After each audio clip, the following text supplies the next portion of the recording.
6, rejected votes 279. Raila got 6,919. Ruto got 51,402. Maura 60, Wajakoya 125. Now we run over to Harambee House, but okay, we'll head there in a few. But I can see at least the PS for Foreign Affairs is there. That is Ambassador Macharia Kamau, who is the PS for Foreign Affairs. And several other people there, senior government officials, of course, and we'll see who emerges from that door any minute from now. But we are live from Harambee House. Looking at these results, Jane, as announced by the IEBC, the total number of registered voters vis-a-vis the number of people who came out to vote tells you it's a quite number of people who avoided this exercise completely.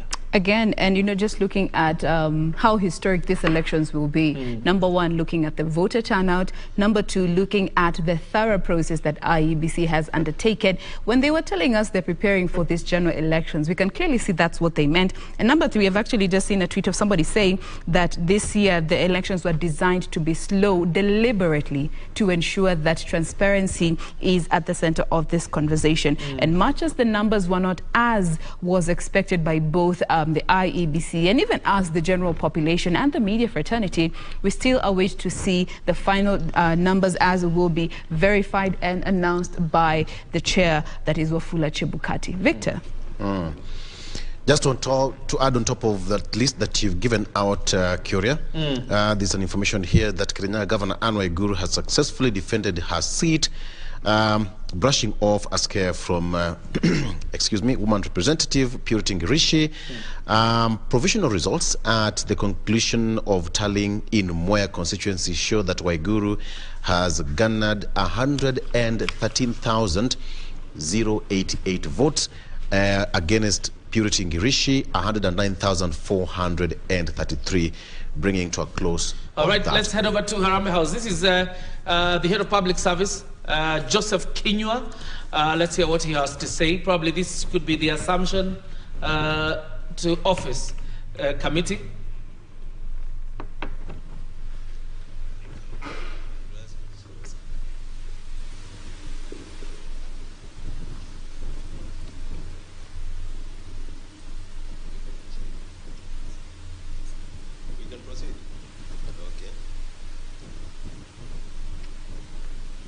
Ladies and gentlemen of the press, fellow Kenyans, good afternoon.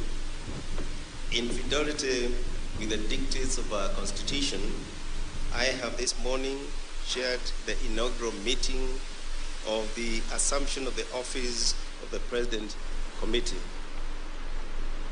The committee is established pursuant to the Assumption of the Office of the President Act, that is Act number 21 of year 2012, and in furtherance of Article 141 of our Constitution. The committee's core mandate is to facilitate a smooth transition from the current administration to the incoming administration. Substantively, the mandate of the committee will be triggered once the Independent Electoral and Boundaries Commission formally announces the results of the 9th August 2022 presidential election and declares a president-elect. In accordance with the primary act of Parliament, the functions of the assumption of the office of the President Committee are to, 1, facilitate handing over the process of the outgoing president to the president-elect. 2, organize for the security of the president-elect. 3, organize for the necessary facilities and personnel for the president-elect. 4, coordinate the briefings of the president-elect by relevant public officers. 5, facilitate communication between the outgoing president and the president-elect. And last but not least, prepare the program and organize for the swearing-in ceremony.